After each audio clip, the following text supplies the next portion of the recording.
All right, welcome to the Ravit show, everyone. I am super excited to host today's show because we have a very interesting topic that is around data strategy, and we have some amazing guests joining us today. So feel free to let me know first of all where you guys joining from. We'll have like a fantastic giveaway as well during the show, but the topic that we are discussing today is not only just about data strategy, but why value management should be a part of your data strategy. And I would like to obviously thank Nicolas, who's the founder and CEO of YOOI, who's brought all the great leaders under one roof to get the conversation going and have some amazing insights for this one. Also, very quickly, I wanted to let you guys know about the giveaway that we are doing today is one annual subscription of 365 Data Science. What you guys need to do is type in hashtag 365 Data Science. I'll just open up the tab for you so you get an idea what you need to type in the chat. So this is what you need to type in the chat, and we'll be exclusively announcing the winners towards the end of the show. So stay tuned for that. But don't forget to type in hashtag 365 Data Science. Please let me know if you guys are joining from whichever cities, countries, and feel free to have your questions coming for our guest today. And to introduce our guest, we have Nicolas, who's the founder and CEO of YOOI. Let me welcome him. Welcome, Nicolas, to the Hey Ravit Show. everyone, It's such a pleasure to have you. Let's have very our happy. second guest, your Adam Votava, Interim Chief Data and Analytics Officer, DataDiligence. And the third guest, right in time, if Megan Brown, I hope Megan's internet is now fantastic and doing well. Megan, you're just right in time, and I was just letting the folks know that these are our guests. I think Megan is still facing issues with her internet. I'm sure she will have her back. But why not start with your introductions, Nicolas, Adam? Maybe Nicolas, you can go first. Let's go. So, hi everyone. So happy to be here and today to discuss the topic with Ravit, Adam, and hopefully Megan, if internet is if the god of the internet comes to rescue. So to introduce myself, I've been working on analytics with large organizations for more than 20 years now on a lot of different angles. From building and delivering data products, defining data strategies, working on their operationalization. That's something that really matters a lot to me, making sure that we do stuff that actually matter and actually delivers value. And so I'm now the founder and CEO of YOOI. YOOI, just in one sentence, is a value management platform for data analytics. Basically, we help organizations animate their data strategy and their data transformation. So that means tracking value, risks, costs of all your initiatives and assets on the full life cycle. So that's really something that helps a lot with delivering value, and that's things we're going to discuss a bit about today. Okay, that's fantastic. What about you, Adam? Well, hi, my name is Adam. Thanks for inviting me. Thanks for having me. Pleasure to be here. My background is in data science. I've been doing that for over 10 years. I worked in corporate, in consulting, in startup environments. I've done quite a lot of projects, I think over 100 projects in different industries and different geographies. I always believe that data science is about solving business problems with data and analytics. So it's very much after value, as we will talk about today. I'm also a co-founder of a company called DataDiligence, which is providing data services into private equity. We are helping them assess companies that they are planning to acquire from data perspective. We are doing the data due diligence for them.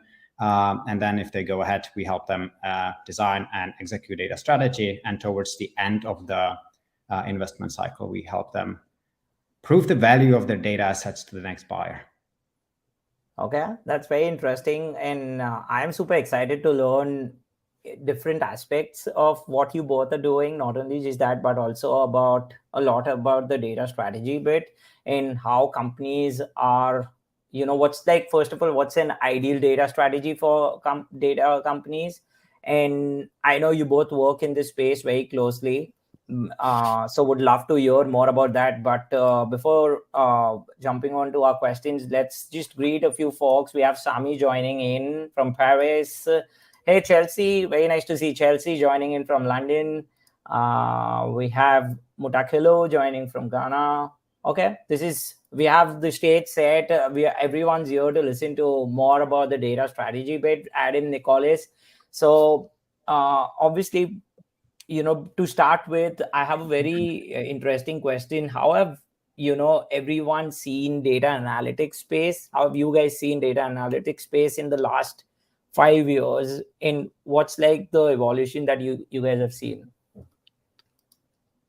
Should I start? Yeah, Nicolas, okay.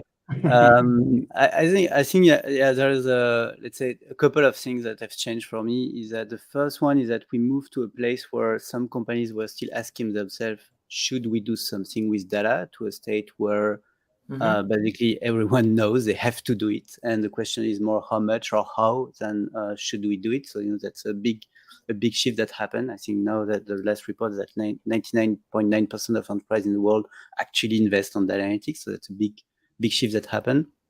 And and the second one that comes as a succession to that is that it has moved from being seen as an innovation budget, something where you put money to see, hey, what could we do with that nice and shiny technology and so on, to a real concern about saying, hey, that actually costs a lot of money. So how do we know it's actually bringing benefits and being able to, so the question is it actually bringing value? So is this investment valuable? So how do we make data analytics a capability and not just, an innovation budget? So that's the real big shifts I've seen. The shift I didn't see is that failure rate is still extremely high. So we still have the same numbers of reported that like 80% of the analytics investments are actually failing to deliver value. So this one is a bit stable, but yeah. So that's I've seen. Happy to hear from Adam also. Yeah, Adam, how have you seen the space evolving? No, I think it's my view is very similar to what Nicolas was saying. I've actually built on that because I believe what we've seen is that analytics 5 years ago, it was still very much about technology and IT, and it was close to data warehouse and these technical exercises. And I think the biggest trend, at least to me, was that the analytics is moving closer to business. So we see people having discussions about value creation. We have this offensive side of the data strategy. We see more often data being discussed in the boardrooms. We see chief data officers being hired. And we see even investors looking into data as a potential premium. We also saw, the whole industry maturing because we have a lot of new technology, a lot of talent that was entering the field. But I think the biggest trend, at least to me, is the shift to closer to business. And then I think like what we can't omit is what COVID brought to the analytics space. Because I funnily half jokingly said that COVID was basically like a crash course, a global crash course on data analytics, because now everyone can read a chart, everyone understands the R number, everyone knows what are the statistics and moving averages. So that's the silver lining to me, right? That a lot of people also saw importance of data and analytics and future predictions and so on. So these are a couple of trends that I would name. Yeah, definitely. You, Nicolas, do you have anything to add to that? I'm really much in line with what I'm saying. It's a great compliment. I think I really like the COVID analysis in terms of a large-scale data culture experiment, I would say, with people reading charts and misreading charts every day on the news.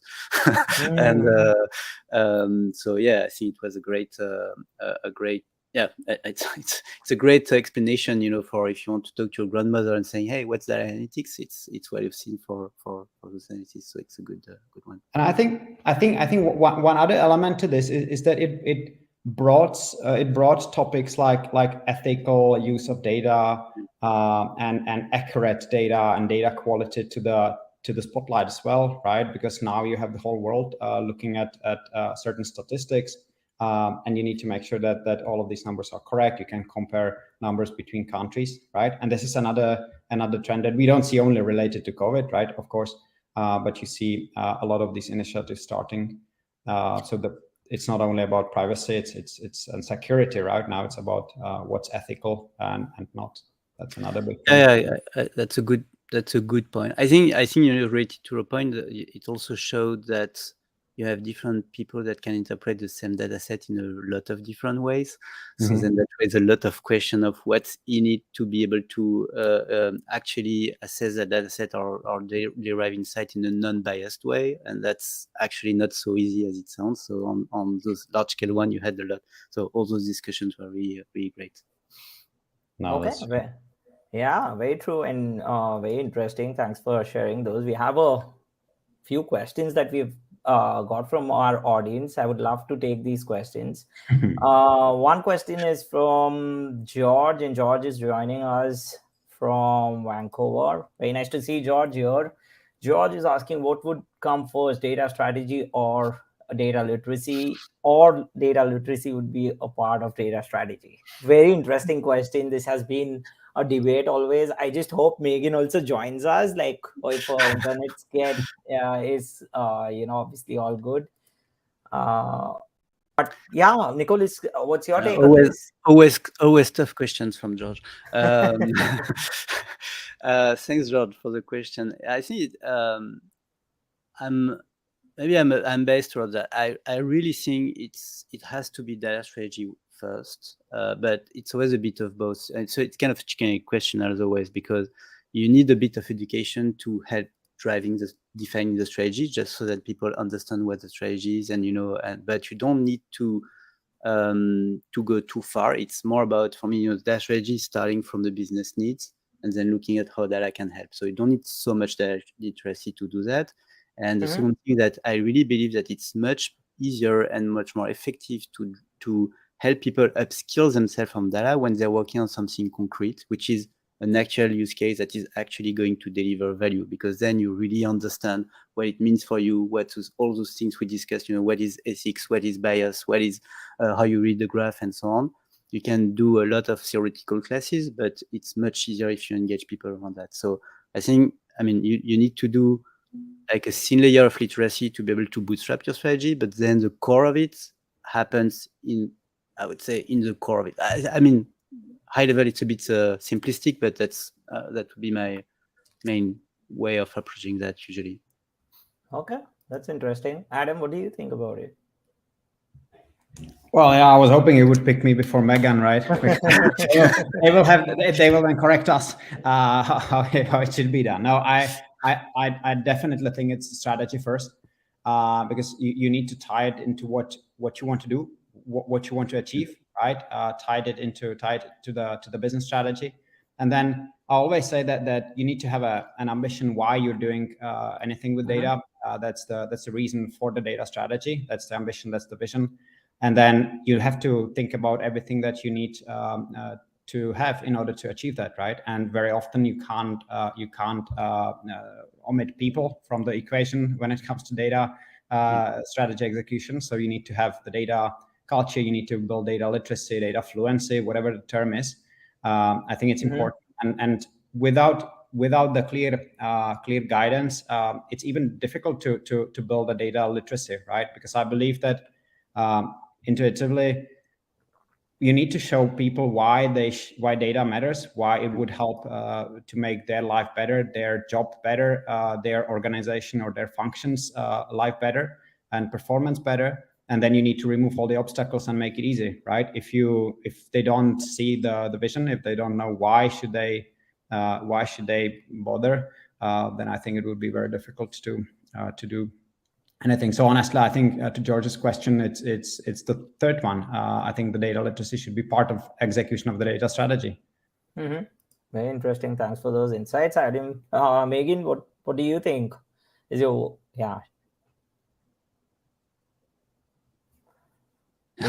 are hoping Megan's internet works well.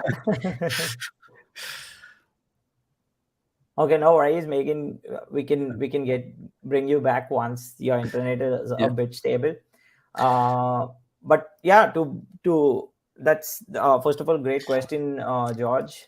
And Definitely. actually, you have Megan in the private chat that says data strategy first. So I think she's otherwise you end up with data frustration when people want to use data and cannot. So that's yes, I think she's good news is that she's very much in line with what Adam and I said. So that, she didn't come and slap us and no. Yeah, no, she did mention also it's a cycle after the production of the first data product. So everything needs to be aligned there. So makes a lot of sense. Awesome. Thanks for those insights. Sorry, can I build on that? What you just said that Megan wrote? I think that's important, right? Because then it's not a theoretical exercise. Because then it's practical.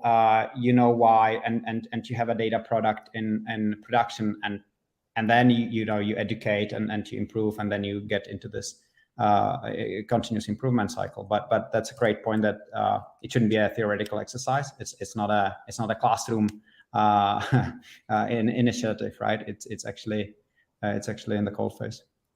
Yeah. I mean, my only point, I think it's part of even the first data product for me, because if you want to make sure that it get adopted, you also need to start working on data literacy with some users, even earlier on, when you define what it is, where it's going to be. So that's what I mean. It's I think it's part of it, but it's still in the broad sense. I think we're on the same line. Yeah, fantastic. Awesome. Also, we have a few questions, very interesting questions coming in from audience. I also see Dylan joining us. Dylan does a lot of stuff in the data strategy world as well. So let's take one of his questions here. So Dylan is asking, what are one or two best ways to convince an executive team to take a data strategy seriously and actually commit to building one? It's so difficult, right? I mean, I think that boils to what Adam said already. It's starting from use cases, and you're starting from you take strategic initiative from the company, and then you tell them the story about ways where data could help, or is the only way to help, maybe sometime enabling that. And so it has to, I mean, it's the same story that it has to be concrete. You can't sell saying, hey, let's build a data lake and that will enable us to move faster. It has to be something more concrete. And then once you have this concrete way, then they can understand why you should go further on doing the exercise and, building the mapping more correctly and so on. So I think it's always about finding ways to have concrete stuff, or even ways to have quick wins, things that show the path, and then you can move to the cycle and like fuel the pump or feed and feed the system. I don't know what you think, Adam. Yeah, no, I think actually how I read Dylan's question is there are two questions, right? One is how to convince an executive team to take data seriously, and the other is to take data strategy seriously. Yeah. Right? And I think when it comes to the first one, to take data seriously, the answer is in the value, right? So it's one of the value levers. You can use it to make better decisions, to improve efficiency of the operations, or finding revenue streams. And bam, there you have the answer. It contributes to the P&L. It mitigates risks. It increases the valuation of the business, and then you have them. And if not, then walk away. One of the options, right? And then I think to convince people to take data strategies seriously, and I would probably use word compel them, right? So that they actually buy into this, because the executive team will be the sponsor for the initiatives, and when things will get hard and difficult, these will be the people that would have to defend it and keep it going. And I think to take data strategy seriously, the answer in my mind or in my experience lies in the fact that you need to explain that getting value out of data is actually very difficult, and unfortunately there is so many things that can go wrong. And it's not the answer is not that you hire a team or you buy a technology. It doesn't work that way. It's not, the answer is not that you check McKinsey quarterly and you see 5 use cases for analytics in your industry. You have only one, so you do the second and third. It doesn't work that way. That's why we see so many initiatives failing. Why we see the investment not being turned into value. So I think it's actually compelling them by explaining that it's a hard work. It will take a lot of time. It will take a lot of resources and a lot of patience, and you need to power through and do it properly. Otherwise, you will be constantly investing into initiatives that would very likely be failing. Yeah, very true. Megan, Oh my God. welcome. Welcome, Megan. Nice to see you there. How long have I worked from this room with this internet to have it completely fail? Nice to see y'all. I'll do a really short introduction since my internet made me super late. I am Megan Brown. I lead the Global Center of Excellence for Data Science and Analytics at Starbucks.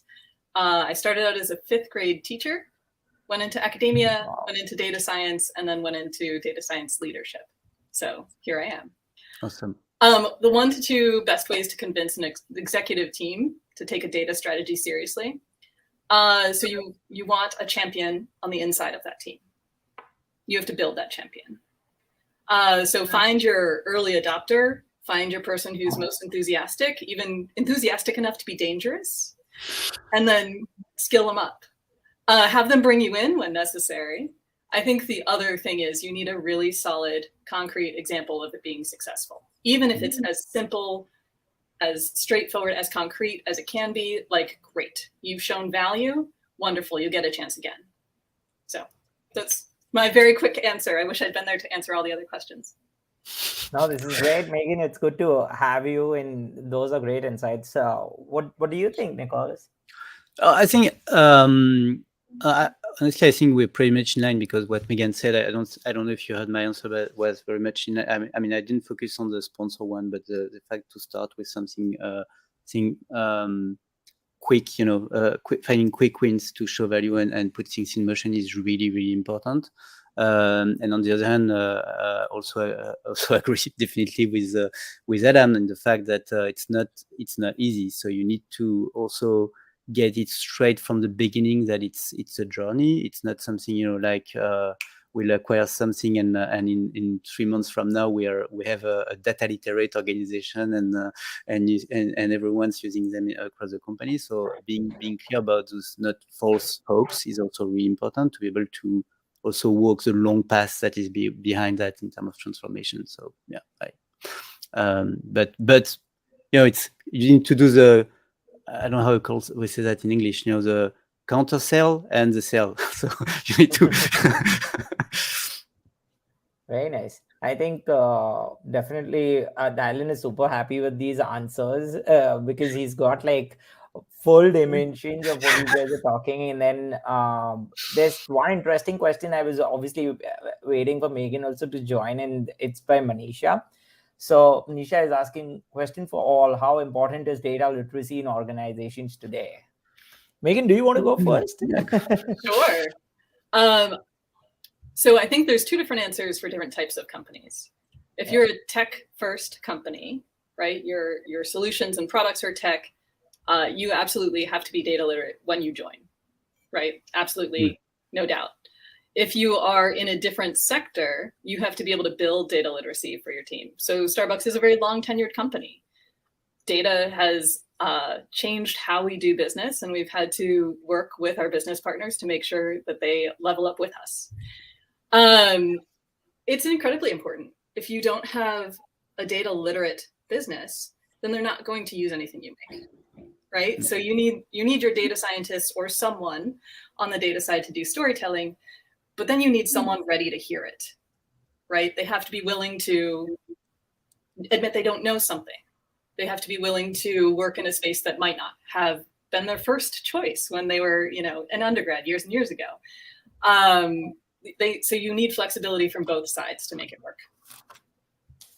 Yeah, very interesting. I really like the point where you said obviously, if you're going in a tech company, the first thing you need to be is data literate. That's like it's like mandatory out there. So makes sense. Nicolas, what do you think? Well, I don't have so much to add actually here, because I think we touched a bit on the fact that you can't succeed with your data strategy or data transformation or delivering any data product if you don't have people actually using it. So, I always talk about the need to build data products that have the 3 U's: usable, useful, and used. And so this notion of used is really important, because it's all about data literacy, but also people accepting change. So there is a change management aspect, because maybe we change our workflows or change our process and way of working and so on, and so it's really important. So it's part of it, and it has to be fully embedded into your roadmap of how you plan your data products to be actually adopted within the organization. Very interesting. Adam, what do you think? Yeah, I like what Megan said at the end, right? That it's actually about that it needs to come from both ways. That it needs to come from the data space and also from the business. Because very often when we are doing the due diligence, is one of the scope items that the investors want us to look for when we are diligencing a company, is how efficient they are in using data and analytics to power their business and operational models, right? And if you think about that way about data literacy, it's not that scary. It's not about, can they read a chart? Do they know what a moving average is? It's more about, are they making data-driven decisions? Are they building a reflection of their business in data so that they can make it for decision-making? So I think it is important, right, in all the organization. What we are, like most of our work when we are doing the data strategy execution, when we are supporting businesses, it's predominantly in traditional industries. So unfortunately, it's not a luxury that Megan was talking about. Not everyone is data literate there, and it's actually quite hard. And I believe that it takes a lot of time, and you need to prove, and again, that goes back to the question of the strategy and data literacy and the value, right? It needs to have value, not for the business. The people in the 4th, 5th level wouldn't care about the business, right? They care about how does it make their life easier? How does it help them achieve their KPIs easier? So you need to link it to that way, right? And it has nothing to do with how well they can read reports or how all these kind of things. It's more about, can you use data efficiently in your day-to-day job? Very cool. Adam, thanks for those insights. Those really make a lot of sense. Thanks for the question, Manisha. We have an interesting comment from, before I jump on to Mike Nash's question, he's joining us from the hot UK. Mike says, making better internet connection may be solved with 2 Starbucks cup and a string. I deserve it. It's So Mike also has a question for everyone here. Great discussion all. Do you think data should be given a value to help shape data strategy and drive KPIs and ROI? If so, what is the best approach? So anyone wants to go first? That's tough. I would say there is debate. I think we discussed that with Adam not too long ago, because I know there are not long ago. It was yesterday. Come on. Yes, that's what I'm saying. Like hours ago, and because I won't give names, but there are like two schools on the industry. Like the one which is the data valuation one, which is you want to evaluate your data patrimony and almost go to putting that on the balance sheet at the end.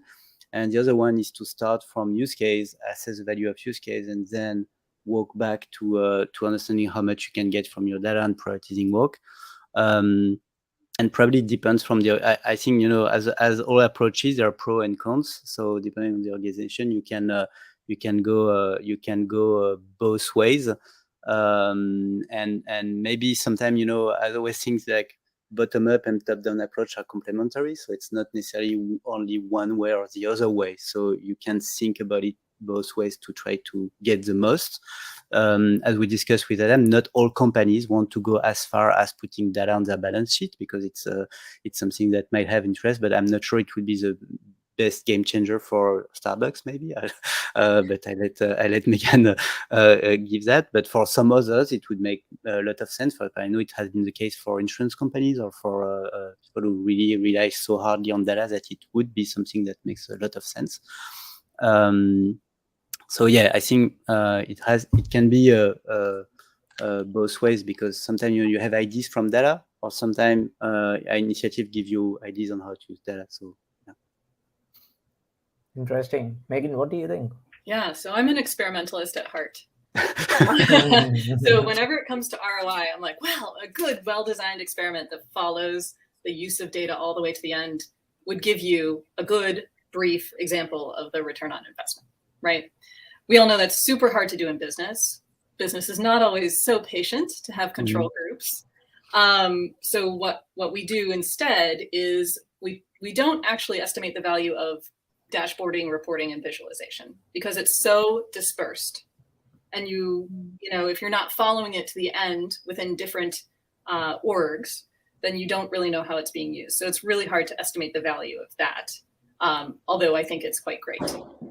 When it comes to value, we tend to look towards our advanced analytics projects and our data science projects, right? Because you have a clear end user, you have a clear user, you have a clear goal for the project, otherwise you wouldn't have invested and kicked it off.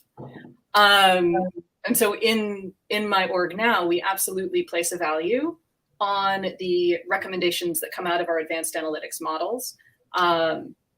Implementation is not always measured, but we are closer than we used to be, I'd say. Very interesting. Yeah. Adam, you have any thoughts around it? Yeah, no. My thoughts are biased, right? To start with, because we, like I said, like most of our work is done with private equity investors, and they work slightly differently with their companies than corporates. In a corporate, you have to generate value on an ongoing basis. There is not a clear start and end date.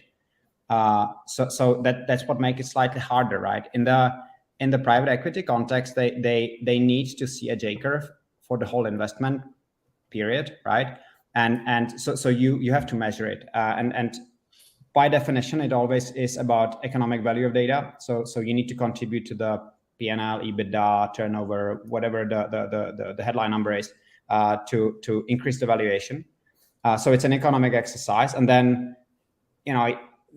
you don't have to actually attribute the value to data, the improvement, because winner is always right. So if you actually improve the value of the business, it doesn't matter who contributed, right? Everyone's happy.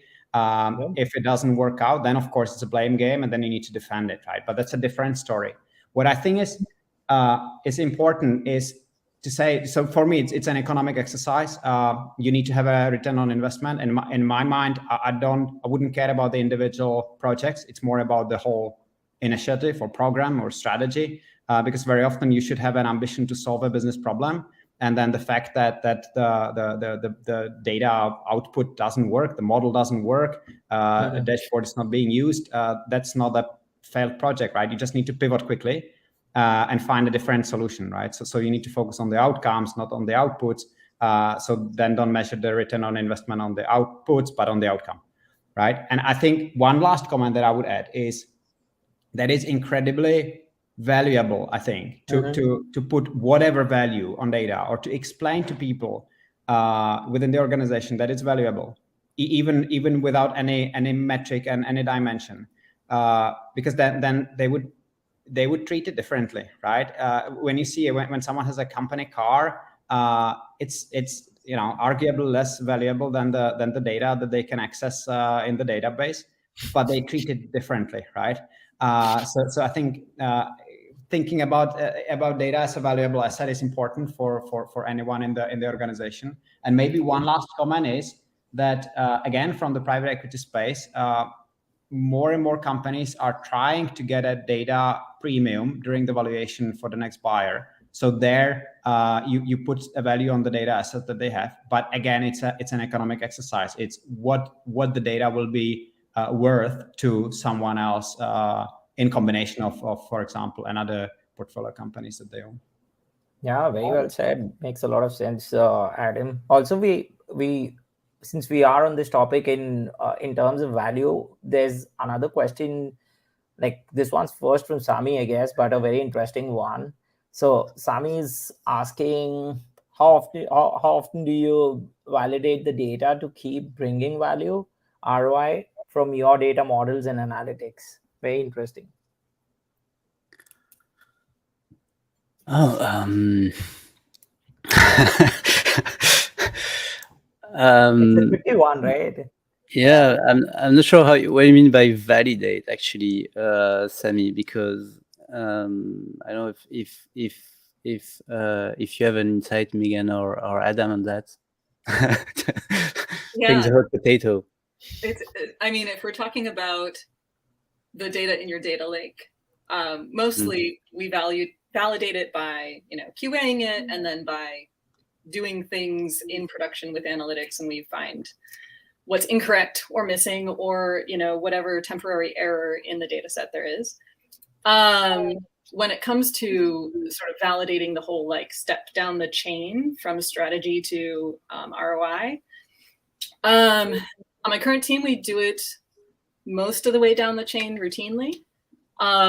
For larger data science initiatives, you have to do it the whole time to justify its existence. But for smaller analytics and advanced analytics, you might not. So that's our practice. Okay. Yeah, I think it's a process, not a project. You need to do it constantly. Okay, that's nice. Okay, since this question is kind of on the value management, I had something which was related, and this question is more around the lines.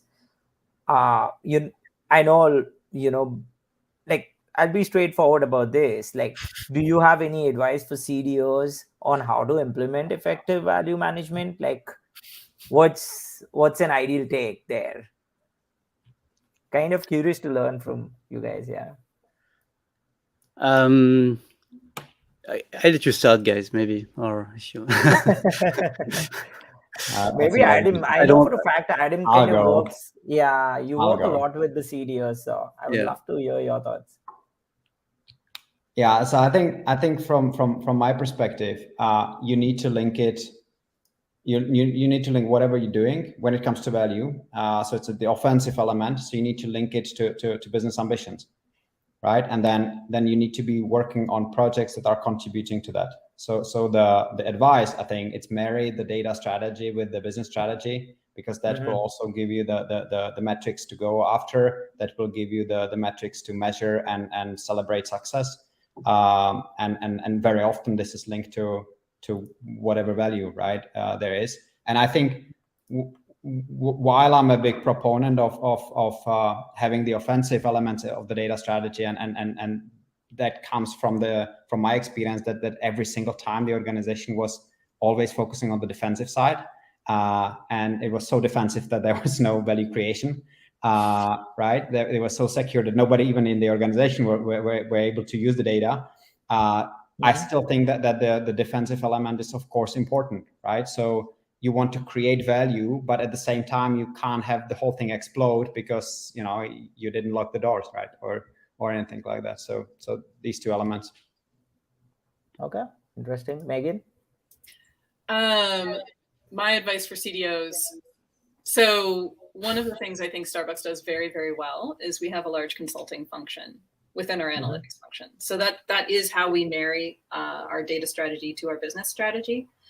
The real, the point of magic there is when you have your data champion in the business and you have a very skilled, experienced decision scientist, is what we call them, consultant, working with that person all the time.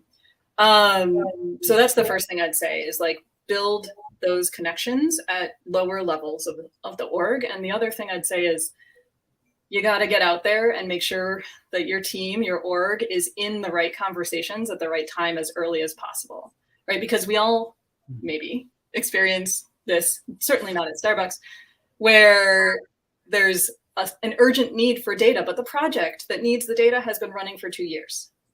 right? We could have built the data product starting 2 years ago, and they could have everything they need right now. But because they came to us so late, you're behind, right? And so the CDO really needs to get in there, get their people in there, and build those great relationships. Okay, that's very Can I jump in with a question to Megan? Yeah. Right. Sorry, and then I'm curious what Nicolas think about the topic. But how did you get this started? I think it was a brainchild of John Francis with the data and decision scientists split. One way to think of decision scientists is they have all the way through some ML chops, but they enjoy talking with humans. So data scientists with social skills.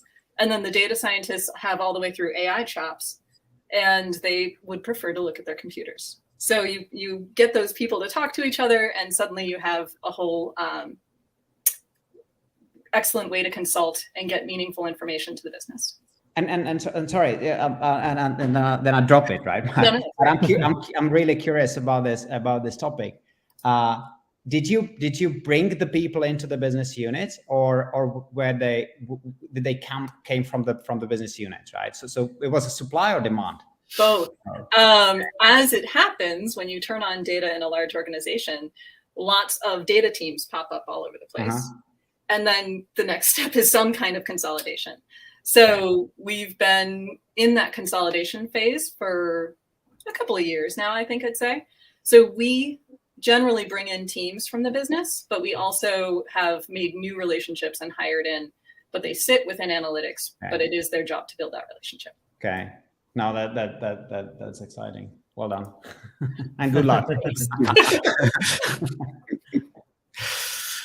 Awesome. Maybe, yeah, and I think, and that's great. I think my take is also you really need to start with making sure, again, aligning with value delivery and aligning with what the business needs. So I think it relates to what Megan's was saying in terms of how you engage people from the beginning, and how you make sure that both they understand and they're on board, and then they want to use it, so they're part of building the product, because then you have your kind of sponsors to adopt it afterwards. So starting from how you will bring value to them, and walking the path with them is really key. And I think related to that, a couple of things that are always important for me is that once you have that starting point, you still need to make sure that you also identify your kind of success metrics, how you're going to measure value also from the very beginning. And sometimes you need to measure that on two ways. You have the outcome component. I see, Adam, you spoke about that, the end goal, what you will really deliver and what really matters. You still need some time to also have the other level, which is more operational, or kind of leading indicators that are not the end goal, but that are useful, as an intermediary step to understand if things, if it's not used, maybe that one is not going to be useful. So I understand that, for example, in Adam's context, it might be not so important, but the other one, it's something useless, might be discarded and not just, adding to the pile of the things you have to maintain over time. This kind of thing. So I think having those two levels are still important to make decisions on the portfolio and make sure you can do things. And maybe the very last one, I don't think we talk too much about that, is to really also embed in the process the notion of risks and risk and cost management, because the notion of risk is growing. So we talk a bit about ethics, about privacy, about cybersecurity, and so on. But those risks are there and they're growing. And you know that in Europe we'll have the AI regulations, where companies are going to be bound responsible for the behavior of their AI model and whatever they do with data. So you need also to make sure that throughout the whole process, like we do with privacy, with CCP, GDPR, and so on, we also care about that, because it's a defensive component of value, but it's also something that you can't avoid. You can't just go full speed with the offensive part, as I think, Adam, you said. Because you can't today. We can't avoid risk management. Basically, it's too hard, too risky. The fall is hard at the end if you don't care about that. Again, on the whole process from the very beginning. Yeah, the changing laws for data, machine learning, and AI absolutely give me heartburn, because you're getting down to cities now with Yeah. laws about AI/ML, and when you have to be very careful about what data you include, right? So New York City, for example, probably shouldn't include people from New York City at this point, just in case. And it goes, country by country in EMEA. Just heartburn. Yeah, I had a few years ago a very interesting project for a company where they had to do statistics on their employees, and basically there are conflicting laws for where you need to do a gender classification, racial classification,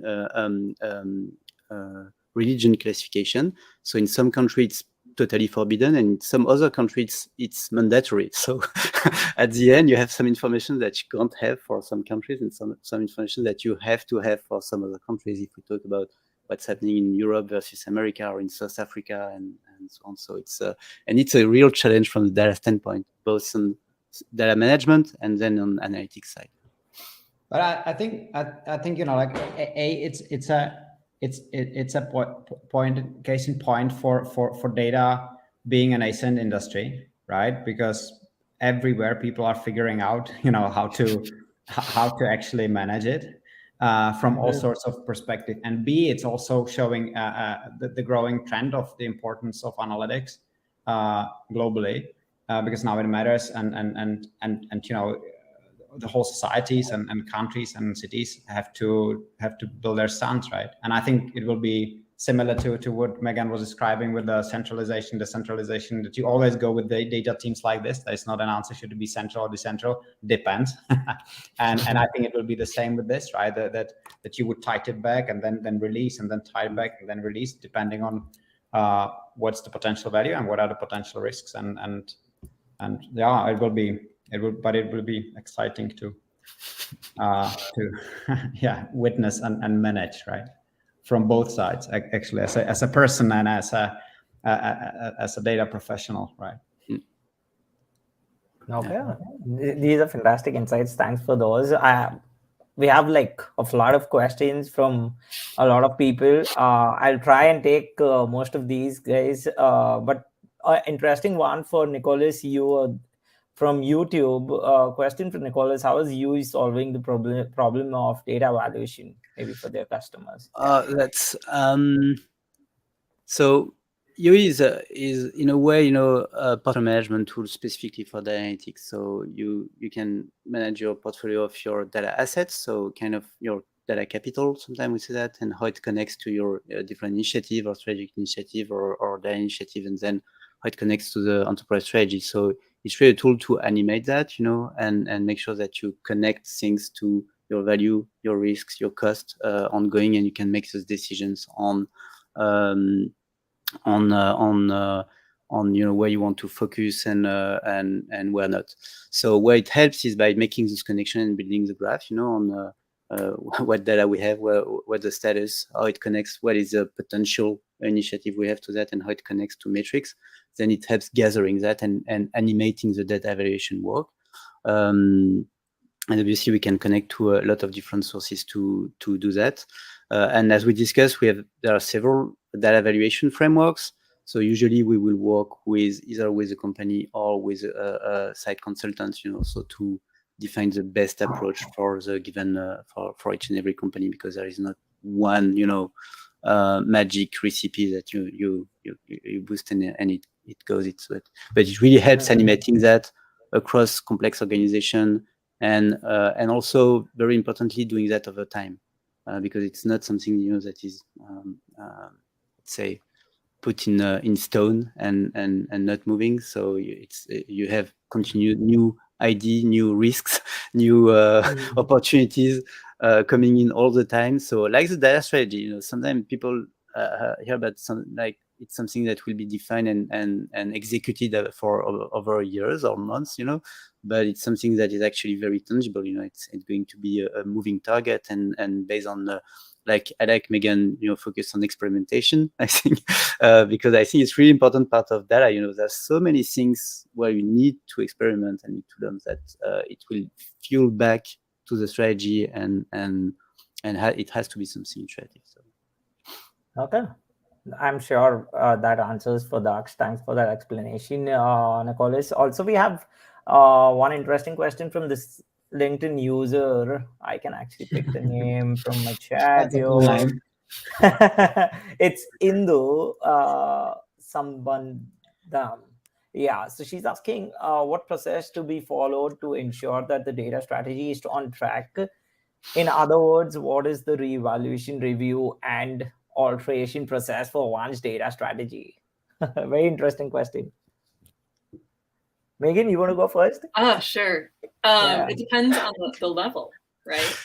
So if you're talking with the C-suite, then it's probably a quarterly review because of the value placed on data. Getting their sense of what's moving and shaking for them to get ahead of it so that the next quarter you can reconfigure your priorities to line up with what they need or want. At levels close to the builders, it's an agile CI/CD data ops situation where you're just always looking at what you've prioritized, what's in your backlog, have the priorities shifted, is someone making a good business argument for moving something in and something else out. Those really, challenging but very familiar tech conversations where you have limited resources to build a thing, and what are you going to build, and how fast are you going to build it? Okay, very interesting. Adam, any thoughts around it? No, I agree, right? I think Yeah. like Megan said, there are two elements. One is that data strategy is a plan, and we all know what happens to plans, right? So if you have a plan for the next 2 to 3 years, just be ready that it won't work out. I like the quarters on the highest level. I always then broke it down to biweekly sprints on more closer to the builders, right? And I think you need to reevaluate constantly, and it's always plan, do, check, act, right? I'm from my time in Japan or from the projects in manufacturing, I remember that there were even people with a PDCA tattooed somewhere on their body. So it's plan, do, check, act, right? You have a plan for the next quarter or the next 2-week sprint, and then you do it, you see how it works, and then you figure out how to change it, and then you act, right? And then you plan again, and it's a never-ending circle. Okay, this is fantastic. I think Megan, definitely you shared some amazing insights on that. Adam, thanks for adding on that. Very interesting. So maybe just to add something, I think I totally agree on what both Megan and Adam said. One thing I just wanted to add is, for me, there is also 2 levels. One is you have something, as long as your big goals don't change, your strategic direction from the company don't change, you need something a bit continuous to make sure that you can account for new opportunities and new things coming in, and you have a clear frame to qualify them, get them, reprioritize, reshuffle things. So, and then you have these agile things even lower where you need to constantly adapt. But so you have those 2 questions: are my high-level priorities changing? And then you have that frame, to be very agile in the content of the strategy, and that can be something that goes even faster than a quarter. Just reshuffling priorities, even at a middle layer from what you both said. And then the other thing is that, is the context changing? My priorities changing hardly? Like, oh, COVID happens. I take that because it's a very visible one. I'm pretty sure that for Starbucks it has been a minor event from a business standpoint. But those kind of things, then then it changes everything, and you need to reevaluate the whole high level priorities, and then it's a very different trigger basically on. But it could be an acquisition, it could be anything that can be either global or local for the organization that triggers also review of the strategy because your high level goals changed. So can I build on that quickly, because Yeah. we discussed like how to compel the senior executives to take data strategy seriously, and now we are saying that I won't quote Mike Tyson, right? We can go with the plan, but we all know the quote. So we are saying that you will have to pivot, right? And I think there's a balance that needs to be found for every organization, right? Of course, in organizations that are very sensitive, like medical or when you're dealing with private data, then you need to take the strategy very seriously, and you can't just figure things out on the way. But for many other organizations, it's important not to overthink the strategy, because then the perfect can be an enemy of good. And you actually have to start doing, right? And it's better to start executing a wrong plan, but start doing something and then figure out, the details along the way, then overthink the strategy and actually never start, because you're never ready. There is an organizational change and big transformation, and now acquisition, and now summer, and then we are moving to Christmas period. So let's put a pin in that, right? And then you never do anything. I'm not. This was a rant from my. It's not familiar at all. No. You have a lot of imagination, Adam. And that's my world. Okay. This is very cool. Thanks for that, Adam. You built on it very nicely. So just to let our audience know, I know we are towards the end and we'll definitely be announcing a winner of 365 Data Science annual subscription that we're giving. So one last chance for you to obviously enter the raffle by typing in hashtag 365 Data Science, and we'll announce the winners towards the end of the show by a very cool raffle. And I'm sure you're Megan, Nicolas, Adam, you'll obviously love the way how I picked the winner. But just a few minutes after we get done with these questions, obviously I have something important, that like a very broader question I would want to ask you, but I have one question from Mike, which I would love to hear out from you guys, and that's around, does the team think that you should go for a short-term quick wins or the longer-term goals? How do you choose which projects first for the best results? And I also saw Dylan just mentioning that rather than quick wins, we should actually say maybe business value or something around those lines, which makes sense. So what's your take on this? I mean, as a data scientist, I have a very visceral reaction to that question, because as a data scientist, when I was building, you would never get to the big things if you were bogged down with the little things, right? Yeah. So my answer is yes, and it's a very business answer, but know who's doing what work, right? Like apply the appropriate skills and talents to the appropriate work, divide your team into, like figure out just how much reporting, viz, dashboarding, like basic analytics you want your team to do, and then try and stick to that as much as you can, because it will eat everything. And then you won't be able to do your 3 to 6 month investment in a new forecasting model, for example. That is my strong recommendation. Mindful and planful. So hopefully that helps. Yeah. Adam, what do you think?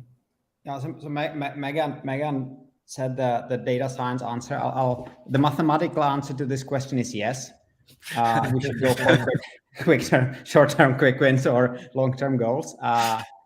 Honestly, in my mind, we should go for longer-term goals and break them down into smaller projects and smaller components, and then build those along the way. Because in my experience, when companies go for quick wins, they want a shortcut, right? So it's a shotgun approach. You do one project here and then you forget about data literacy, for instance, that we spoke about, right? Or you build a dashboard, like Megan said, that there are data teams popping up. That's because everyone went after their short-term quick wins, right? So I think if you want to do it properly and seriously, you need to go after the long-term goals and break them down into smaller components. Nice. Yeah. So yeah, I agree. I maybe I have a slight different view, but that you really need to find long-term goals, because this is what will have a real impact on the company. But and I look at it from my product mindset. I also know if you forget to care about the little things in the way that will please users, you will never get to the end, because you will have so much pressure of things that are annoying stuff or quick enablers that will have a huge impact for some people on the field, but maybe don't matter for you as a data scientist who want to go to the big thing. So I still really much agree, that on one hand, you need to prioritize those long stuff and make sure that you find a way to deliver them iteratively. To your point, that's really important, because if it's just a long 2 years tunnel, no way you'll get there. But on the other hand, you need to find a buffer to care about the things that are helping your business partners to unlock them, give them value, and also build trust on how you can help them in a quick way. So I think finding a way to balance both is really hard. It's a kind of a product management, work to find the balance. But it's really important to be able to balance both, because if you only care on quick wins, honestly, you go nowhere. That's clear. But if you forget about them, I think it's a tough job you're building yourself. You'll be in a tough position. Oh, very, very true, and great, perspective there, Nicolas. Obviously, a little different and quite unique. So thanks for that, sharing that. My question to everyone here is obviously around the future of data and analytics. We've been seeing such huge changes, but what's in the future? What do you see coming in? How do you see changing the face of data and analytics? Like any points that you have on top of your mind? Adam, what do you think? Yeah, I think what we'll see is the whole industry becoming more and more mature, right? We see roles being formalized, tools being maturing so that they are more stable and robust. And of course, there's so many things popping up every day. But I think if you are asking about the next 5 years, most of them won't survive. Hard truth. And what we'll see is the function. I hope it's partly my forecast and my hope is that we see data as a function on the same level as finance or HR or legal, right? So it won't be an add-on or an afterthought or just FOMO that you have to do it because others do. It won't be done out of necessity. It will be a plan. It will be part of every organization. Interesting. Megan? I mean, one of the joys of being a data scientist is that your tools change out from underneath you every 2 or 3 years, right? So hopefully that stretches out a little bit more. I do feel like I'm living in the data science future with current tools because I started a while ago. And you can now do in 10 lines of code what we used to do in 200. So it's like delightful. But what it means is the very exciting and terrifying thing of sort of drag and drop MLAI, right? So there's a bunch of things I check in my models to make sure they're running correctly. Will people who are drag and dropping check those things? Maybe, maybe not. So it's very exciting because everything will go much faster. Maybe it'll be able to push models into production much faster. But then there will be hopefully a plan to do your due diligence as you build out models that won't be a part of the tool necessarily. Okay, very interesting. Nicolas, how do you see? Yeah, I think it depends how far you look in the future, because I kind of agree with what I think Adam said before, that the industry is still very nascent. We see that because a lot of things are still in motion, building, technology is building, world is building, literacy is building, and so on. So there was an interesting thread a few weeks ago, maybe saying that ultimately there should be no such thing as a data analytics discipline, because it should be something fully embedded into the different businesses, or IT on one side and business on the side. I think it's a far-fetched view of things, because we need to go there. So in the short term, I think it's on one side the technology that is advancing, but the other one is really that the need to evolve the maturity layer, to be able to move that failure threshold a bit in the other direction, and making sure to get the, let's say, grasp the benefits from that data-driven opportunity, let's say, or insight-driven opportunity. And so I think this is where we're going, because at some point the technology space is here to enable things to happen. So now back to the organizational layer to move and to be able to take the benefits from there. So I think this is where the next 5 years are going to focus. Really. Okay. Yeah, very interesting. These are fantastic.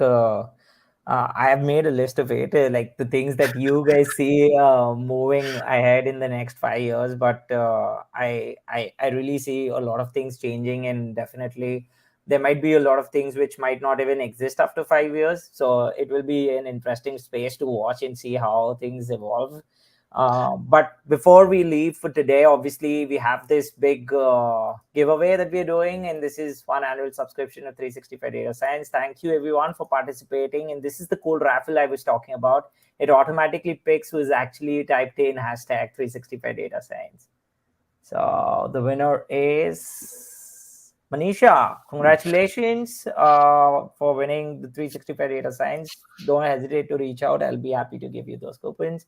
But before we wrap this up, first of all, great discussion. Thank you everyone for joining today. And if folks want to learn more about data strategy, data literacy, I guess anything around data and analytics, where can they reach out to you? Megan, where can they reach out to you? LinkedIn is probably slow, but the best bet. Okay. Nicolas? LinkedIn is not so slow and the best way. Adam, what about you? LinkedIn it is, yeah. Okay, fantastic. So anyone who has any questions around, more questions, I know for a fact we couldn't have taken all the questions, but we took almost everything and tried to cover the ground. So you guys can reach out to Megan, Nicolas, Adam on LinkedIn. And thanks again for joining us today and asking amazing questions and having sharing those amazing insights. Megan, Nicolas, Adam, thank you very much. Thank you all. Thank you, Megan. Thank you, Adam. Thank you, Ravit. It was awesome. Thanks for the conversation.